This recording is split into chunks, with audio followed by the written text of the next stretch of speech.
మీరు ఏదైనా వార్త రాసే పోయే ముందు ఏదైనా సంస్థ గురించి కానీ ఒక వ్యక్తుల గురించి కానీ కనుక వాళ్ళకి ఎఫెక్ట్ అవుతుంది అనుకుంటే, దానివల్ల వాళ్ళు నష్టపోతారనుకుంటే ప్రిన్సిపల్స్ ఆఫ్ న్యాచురల్ జస్టిస్ అని, అంటే ఎదుటి మనిషిని మీ గురించి ఈ రకమైనటువంటి ఆరోపణలు వచ్చినాయి కాబట్టి మీరు ఏమైనా చెప్తారా, నేను ఈ రకమైనటువంటి వార్తని పబ్లిష్ చేస్తున్నానని చెప్పేసి అడగటం చాలా అవసరం. ఎందుకంటే ఎవరికైనా సరే right to express his grievance, అంటే తన తరపున సమాధానం చెప్పేటటువంటి హక్కు ఉంటుంది. అందుకనే ప్రిన్సిపల్స్ ఆఫ్ న్యాచురల్ జస్టిస్ అనేటటువంటిది మనం ఒక జర్నలిస్ట్గా ఫాలో కావాల్సినటువంటి అవసరం ఉంది. ఈ చర్యలు కనుక తీసుకొని అది ఇంకొకటి, ఇప్పుడు రంగనాయకులు గారితో మాట్లాడేప్పుడు అన్నారు, ఇవాళ చాలా జర్నలిస్ట్ అసోసియేషన్స్, సంఘాలు, ఫెడరేషన్స్ అన్నీ ఉన్నాయి. ఎక్కువ ఉండటం తప్పని నేను అన్న, కానీ కొద్దిమంది జర్నలిస్టుల కోసం ఇన్ని రకాల సంఘాలు, ఇన్ని రకాల అసోసియేషన్స్ అవసరం లేదు. అన్నీ కూడా ఒక తాటి మీద కనుక ఉంటే, మీరంతా కూడా ఒక సంఘటితమైనటువంటి శక్తిగా ఉంటేనే ప్రభుత్వాలు కానీ వ్యక్తులు కానీ మిమ్మల్ని గౌరవిస్తారు, మీ హక్కుల సాధించుకోవడానికి ఉపయోగపడుతుంది, మీకు మరి మీ సంక్షేమం కోసం ఉపయోగపడుతుంది. జర్నలిస్టులు అంటే చాలామందికి ఎటువంటి అభిప్రాయం ఉంటుందంటే, చాలా డబ్బు, చాలా జీతం వస్తుంది వీళ్ళకి, అంతేకాకుండా వీళ్ళకి పైన డబ్బులు ఇస్తారు, చాలా విలాసవంతమైనటువంటి జీవితం గడుపుతాడు అనేటటువంటి కూడా అభిప్రాయం ఉంది. మీకు తెలుసు, వాస్తవానికి అటువంటి వాళ్ళు మరి ప్రపంచంలో, దేశంలో చాలా కొద్ది సంఖ్యలో, ఏదో వేళ్ల మీద లెక్కబడినటువంటి 100 మంది జర్నలిస్టులు ఉంటారేమో. మిగతా 99% పైగా జర్నలిస్టులు అంతా కూడా మరి ఉండటానికి ఇల్లు లేక, మరి పిల్లల్ని సరిగ్గా చదివించుకోలేక నానా కష్టాలు పడి 24 గంటలు కూడా మరి కష్టపడాల్సింది. జర్నలిస్ట్ ఉద్యోగం అనేటటువంటి డాక్టర్ ఉద్యోగం లాంటిది. 24 అవర్స్ మీకు అలర్ట్గా ఉండాల్సిందే.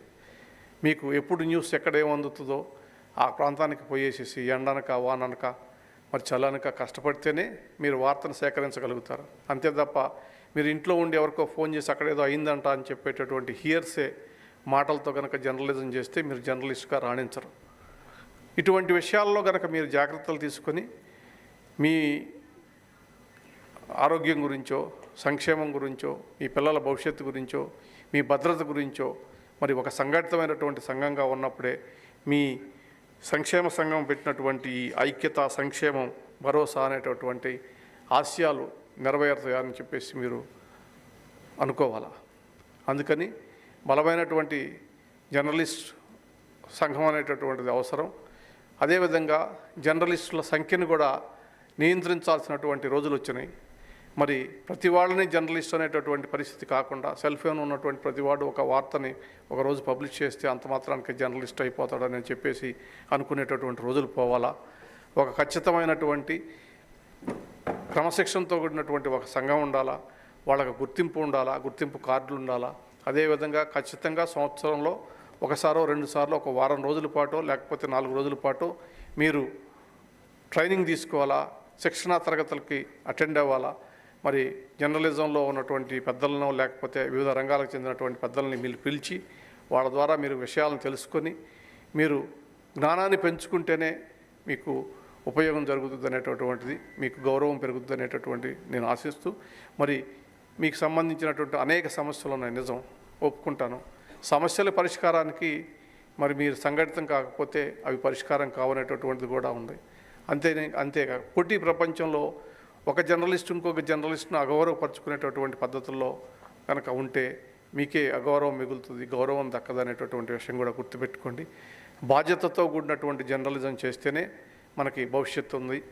మరి సమాజంలో మరి జర్నలిస్ట్ అనేటటువంటి వాడు మరి ఒక అడ్వకేట్ లాగానో, ఒక జడ్జి లాగానో, ఒక న్యాయవాదిలాగా గుర్తింపు పడాలంటే మరి వాళ్ళు ఖచ్చితంగా ఒక బాధ్యతతోటి ప్రవర్తించాల్సినటువంటి అవసరం ఉంది. అంతే తప్ప మన మీద అపప్రదతోటి మన మీద నమ్మకం పోయినప్పుడు మనకు గౌరవం ఉండదు అనేటటువంటి విషయం గుర్తుపెట్టుకొని, మరి గురజార అప్పారావు గారు చెప్పినట్టు దేశమును ప్రేమించమన్నా, మంచి అన్నది పెంచుమన్నా, దేశమంటే మట్టి కాదు దేశమంటే మనుషులు, సొంత లాభం కొంత మానుకొని పొరుగువాడికి తోడ్పడబోయి దేశమంటే మట్టి కాదు దేశమంటే మనుషులు అనేటటువంటి సూక్తితో సమాజం కోసం దేశం కోసం మీరు పనిచేస్తారని ఈ సందర్భంగా ఈ ఉగాది పురస్కారాలు అందుకోబోయేటటువంటి మిమ్మల్ని అందరినీ మీ కుటుంబ సభ్యుల్ని అందరినీ కూడా అభినందిస్తూ నా ఆలస్యానికి క్షమించమని కోరుతూ సెలవు తీసుకుంటాను.